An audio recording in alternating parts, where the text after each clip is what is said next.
ରାସ୍ତା ଉପରେ କାଇଁ ନାଗୁଛନ୍ତି ବାବା ବାବା ଧରଛ ତମ ଠିକ ଟାଇମରେ ବାଡ଼ି ବାଡ଼ି ଦଉଛି ବାଡ଼ି ଦଉଛି ଦୟା ମୋ ସଂସାର ଭାସିଗଲା ଦୟା ଦୟା ସେଇଥିପାଇଁ ଏ ଘରେ ଧରି ବାହାରେ ରହୁଛନ୍ତି ବାହାରେ ରହୁଛନ୍ତି ବା ନାଇଟ୍ ମ୍ୟାଚ୍ ଖେଳୁଛନ୍ତି ରାତିରେ ଦେଖୁନାହାନ୍ତି ଆଇଟମ ଦେଖନ୍ତୁ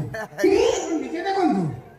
ତାକୁ କୋଉଠି ତିଆରି କରୁଛନ୍ତି ଆମ ସଂଘରେ କହୁଥିଲେ କାମୁଙ୍କର ଏଇ ଦୋଷ ଅଛି ମୁଁ କିନ୍ତୁ ବିଶ୍ୱାସ କରୁଛି ଆଜି ନିଜ ଟ୍ରକରେ ନିଜେ ଚଢ଼ିକି ନିଜ ଡ୍ରାଇଭର ପାଖରୁ ଛାଡ଼ କହିବି ଶେଷରେ ତମେ ଏଇ କଥା କରୁଛ ଆଉ କଣ କରୁଥାନ୍ତି ଯେତେବେଳେ ଚତୁର୍ଥୀ କରିବାକୁ ଘର ଭିତରେ ପଛରେ କବାଟ ଦେଇ ବାବୁ ବାବୁ ଚଉଠି ପାଇଁ କରୁଛନ୍ତି ପଇସା ପାଇଁ ଆପଣ କାଣ୍ଡ କରୁଛନ୍ତି ଆପଣ ପଇସା ପାଇଁ ଏତେ ତେଣୁ ଖୋଜେଇ ପାରିଲେ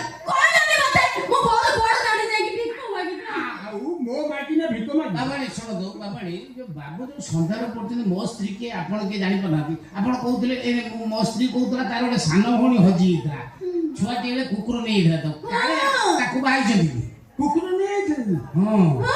ମୋ ସାନ ଭଉଣୀ ଦାଣ୍ଡରେ ଶୋଇଥିଲା ତା କୁକୁର ନେଇ ତାହେଲେ ହେଲେ କାଳେ ସେଇ ସାନ ଭଉଣୀଟାକୁ ବାହାଇଥିଲି ତୁ ଶଳାଟି ଆମେ ଗଲୁ ତୁ ପଳା ତ ଆମର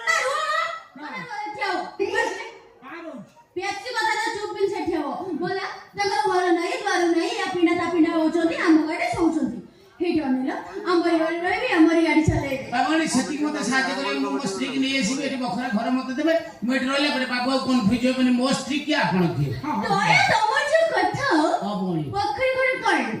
ତମେ ତୁମ ଖଟା ପରେ ଶୋଇବା ସେଇଟା ଆପଣଙ୍କର ମହାତ୍ମା ମହାନତା ତମେ ତମେ ଆଉ ତମ ଡ୍ରାଇଭର ଆଉ ମୋ ସ୍ତ୍ରୀ କହିଲେ ତମେ ଆଜି ଠାରୁ ମୋର ସରୁ ଭାଇ ହେଇଗଲ ଆଉ ସେଇଟା ଆପଣଙ୍କ ତମ ସ୍ତ୍ରୀ କି ନେଇ ଯାଉଛି ନେଇ ଆସୁଛି ମୋ ସ୍ତ୍ରୀ ଦେଖିକି ଯିବ ଆସ୍ତେ ଆସ୍ତେ ଯିବ ତଳକୁ ଅନେଇକି ଯିବ ନା ତମେ ଶୁଣ୍ଠିଲେ ମତେ ବାଧିବ ଦୟା ଗଲ ନା ନାଇଁ ବା କେତେ ବାଟ ହେଲ ନାଇଁ ମୁଁ ଆରେ ମୁଁ ଏଇଠି ହେଲେଣି ବାଇଆ ଆଇଲ ଚଉଠି ହବ ପୁରା ମୁଁ ସତରେ ଗୋଟେ ଡାଉଟରେ ପଡିଯାଇଛି ଗଲା ତା ସ୍ତ୍ରୀ ଜାଣିଲା ପରେ ତମେ ଦି ଭଉଣୀ ଯାକ ମଝିରେ ଶୋଇବ ତମ ଆଖି ତ ଖାଇବା ଫୁଲି ଯାଇଛି ତମର ପେଇବା ତମକୁ ଖୋଜି କାହିଁ ବାଉଁଶ ଖେଚିଗଲା ବୁଝିଲ ସେ ଆସିକି ତମେ ତ ଦି ଭଉଣୀ ଯାକ